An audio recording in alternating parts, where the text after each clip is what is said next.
God morgon, god dag, good morning, góðan daginn. Virka báðir mækarnir, verða þeir svona, you can hear me? Yeah, okay, I will be speaking from here. Pleasure to be with you all here this morning and get an opportunity to tell my story I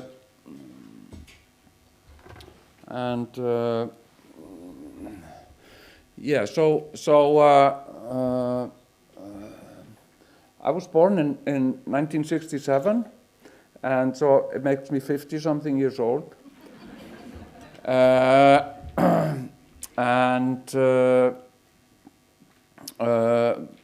Very young, I was different from other children. So, like at age 3 or 4,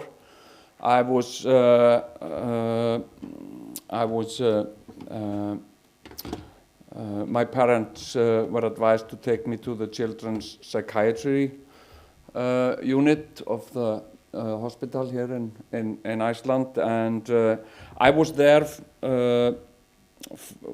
in and out for approximately 2 years, and then I was placed at the kindergarten there for some months to be under observation, and I was diagnosed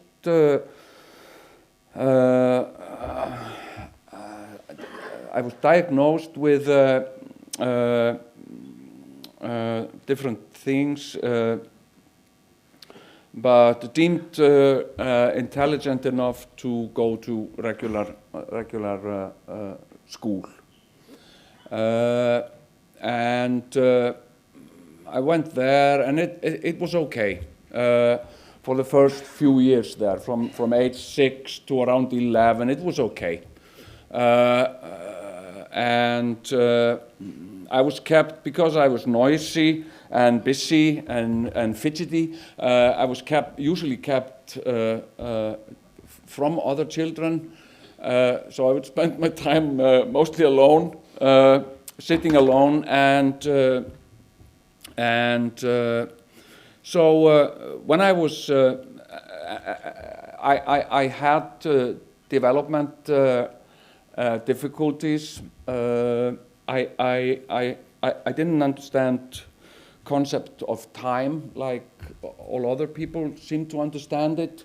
I didn't understand months.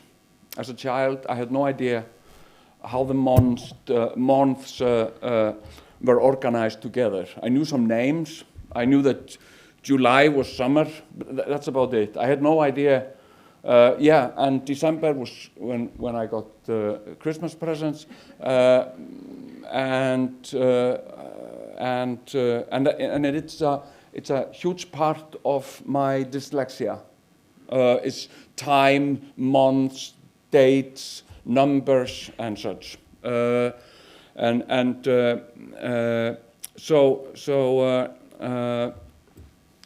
this was particularly hard with calculus, and plus and minus, easy. I was a genius in plus and minus, 1,000 plus 2,000 plus 50 and stuff like that. I felt like a genius. But immediately when it got more complex than plus and minus, it was just absolute space science to me. I remember very frustrating nights that I spent with my mother working at some numbers with calculus, and I realized I would probably never understand this. Another part of what made things complicated also for me was that I had difficulties learning how to write. I didn't have problems with reading. I actually read a lot. But when it came to writing, I didn't remember how the letters were supposed to be. And I always kept mixing them up. And the most embarrassing part, and I think I was 12 when I realized I didn't know how to correctly spell my own name, and it was so embarrassing.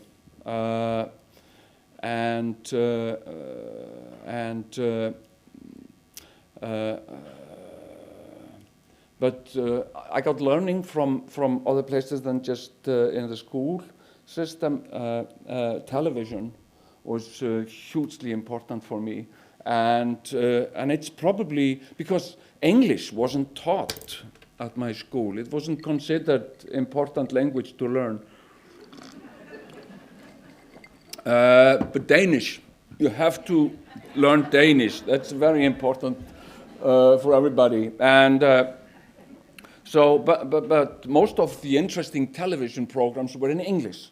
I had to learn English, and lyrics to songs, always English. I have to learn this language to understand what they're saying. What does anarchy in the UK mean? I have to figure it out.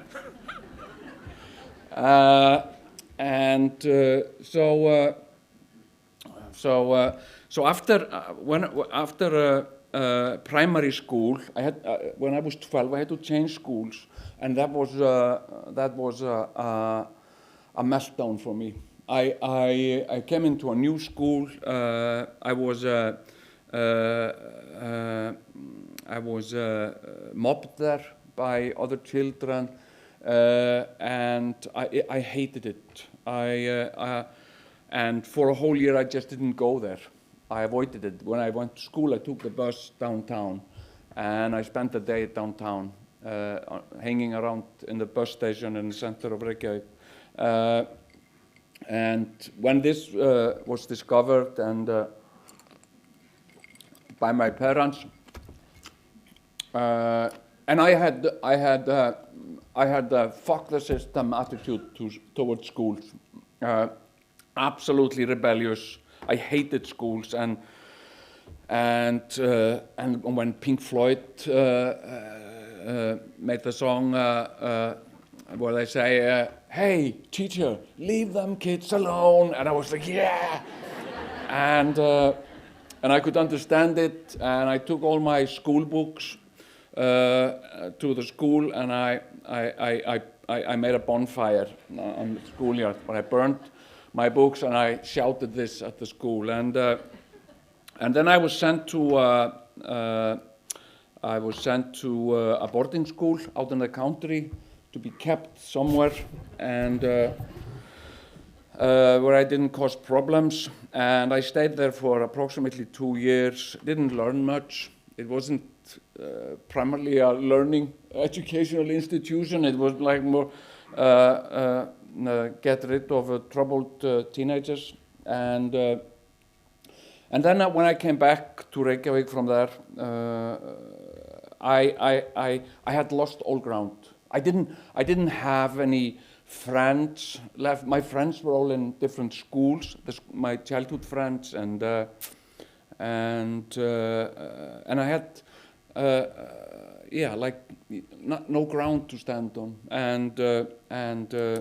so I tried to get into colleges, and I managed to get into some colleges, but I was completely lost there. I was absolutely lost. I had no ground. I had no very little to work with, and I think I enlisted in 5 different colleges, and didn't achieve much. A lot of work, but little achievement, and it was kind of a hopeless mission from the start. And then, of course, I went into I had to get some work, and I found out that if you don't have any education, that limits your options of work. And so I was working mostly in construction and factories and such. And I got into acting by accident, basically through comedy, because I was doing comedy, and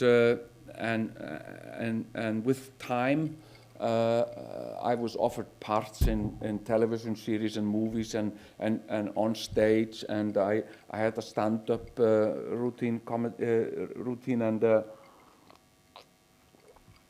and the most embarrassing part, I moved to Sweden in the 90s, in the late 80s, until 90 something, and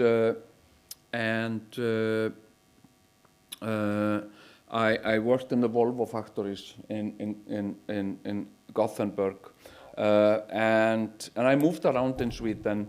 I lived in the north of Sweden for a time, and I really enjoyed it there, and I learned absolutely perfect Swedish, and I took pride in it, and I really enjoyed the language and to speak it and to be able to communicate with other people and so on. And but like always, not so much writing. I've always had difficulty with writing, and my mother used to say. My mother told me, like, when I was young, I said to my mother, "Oh, I would like to be a carpenter when I grow up." "You can't be a carpenter," she said. "Calculus. You know nothing about numbers. Carpenters have to know calculus. They have to be able to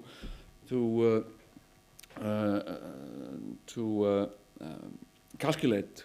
You can't calculate." "Yeah, okay." And then I told my mother, "Oh, when I grow up, I want to be a writer." You can never be a writer," she said.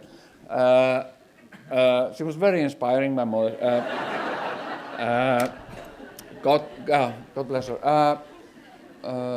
Because she was trying to be inspired. Well, I want to be an actor and a writer, I said. And you can't be a writer because you don't know how to write. No, it's correct. You can't even spell your own name. No, yeah, no. But when I was older and I discovered the keyboard, it was a revolution in my life. A keyboard. I didn't have to figure out, because the letters were there. I just pointed at them, and that way I learned how to write. And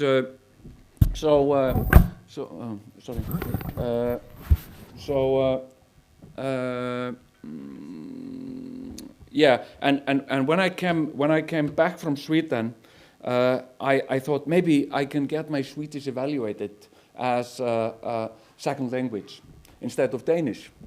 Win-win for me, because I speak it fluently and I was so confident, and I went into a test in a college here in Reykjavik to show them all how great I was at Swedish, but they only tried writing part. You were supposed to write everything, and that was the only thing I couldn't do in Swedish. And because I never wrote anything, we didn't have to write anything at Volvo. It was just keep a conversation and information, and so from that test I got 0, and it was so humiliating. It was so hurtful, and so I went between different jobs, and I was construction worker and taxi driver at that time, and working at the psychiatry hospital here, and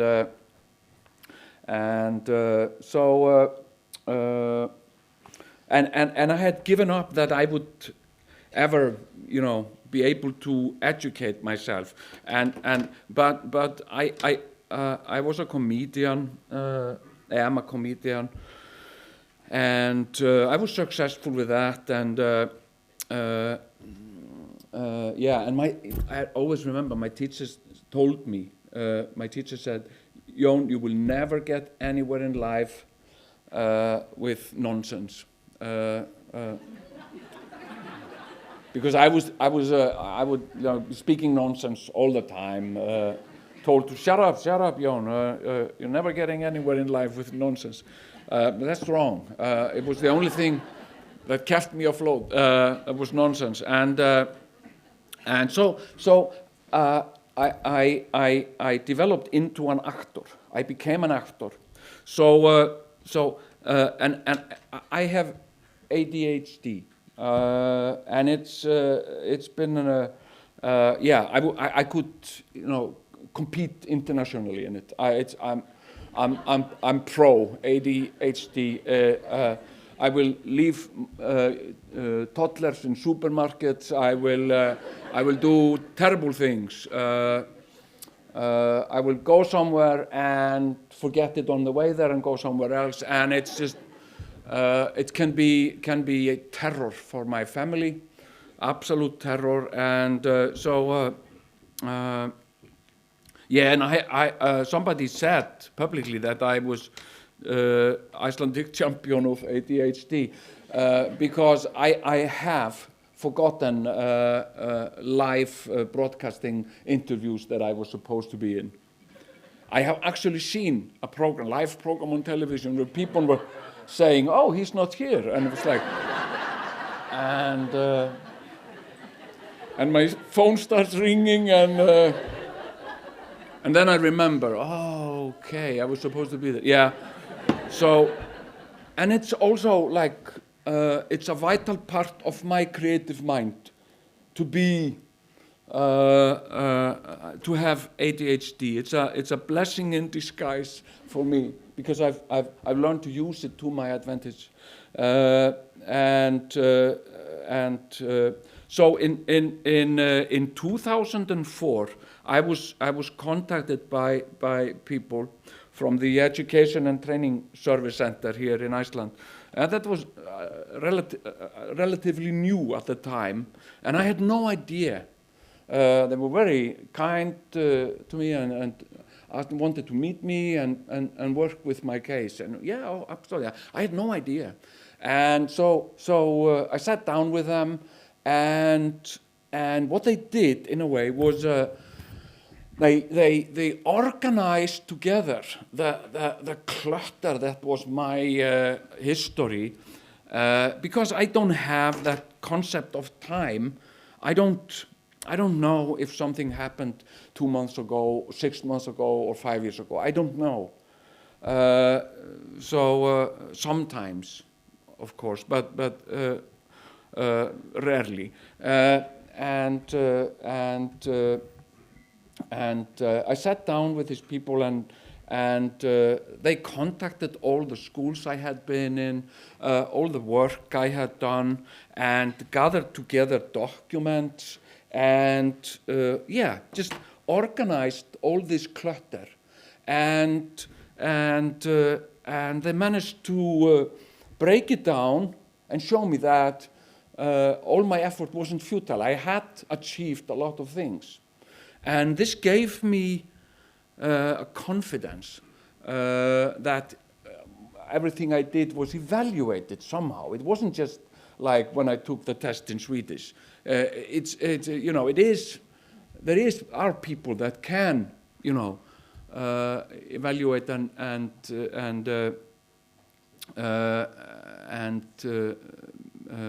make it mean something. This was a game changer for me. And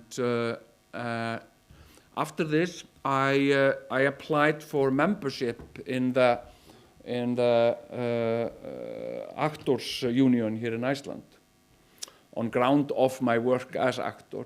I never went to acting school or anything, and took some time, but eventually I was accepted into the union as an actor, and then I was I was something, and I was an actor, and last year I graduated from the Arts University here in Iceland with an MFA degree.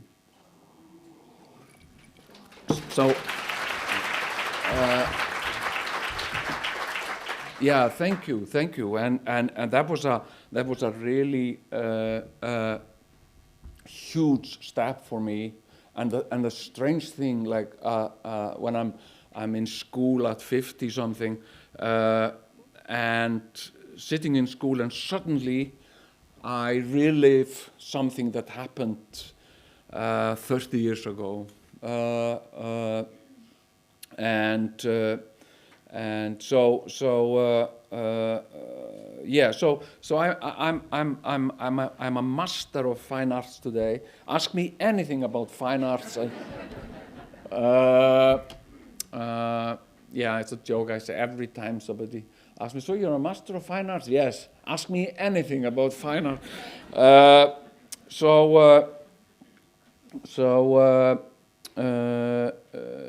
Yeah, so how did this happen? How did I reach this? I'm hardworking and consistent, and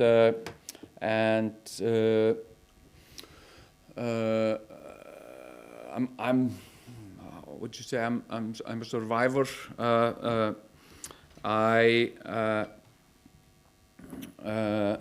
Yeah, but I feel how I came to this place that I finished this education, and yeah, and also I one of my jobs was mayor of Reykjavik, one of my many jobs, and actually the job that I've lasted the longest in. 4 years, because usually I just gave up and left. But as mayor, I couldn't. I had to stay there. And asked people, can I? And yeah, like the strangest things, like because people assume that you know certain things, and I don't. Certain things I just don't know anything about. Especially things that are related with time, and so when it was clear that I would be the next mayor, I got a call from a lady in City Hall, who congratulated me, and she was something like chief of staff there or something, chief of the office or something, and she congratulated me, and she said, well, you, even though you're not inaugurated into office until 4 weeks, you're welcome to come to City Hall and look at your office. And I was like, oh, yeah, it's very kind of you. But, you know, I've seen offices. I know what offices look like. I imagine it's a room with a table, probably a clunky computer there, big telephone with 60 buttons on it, and maybe painting of some old guy, and maybe a plant, something like this, yeah. And I said, no, it's not necessary. I don't have to see it. I just can, I can imagine what it looks like. Oh, okay, she said, no problem. But I know the people who here, the people at the office are excited to meet you. And it was like, there are people in the office? I didn't realize that the office of the mayor is a whole floor with something like 60 people work there. I had no idea. I thought it was just a room and a chair.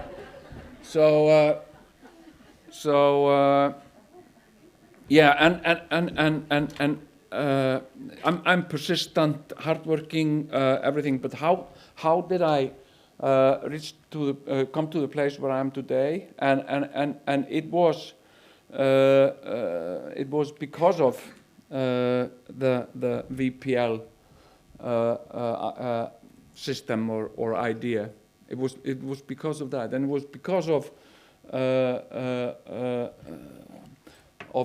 people like you who saw options and possibilities where only I saw clutter and shame everywhere. And but you saw something different, and because the probably the hardest thing to get over with all these problems with the schools, is shame. It's been the heaviest burden, to be shameful when you can't even write your own name. You must be stupid. That's what my teacher told my mother, that the real problem with me was that I was thick, like she said. It's just thick. So I am thankful for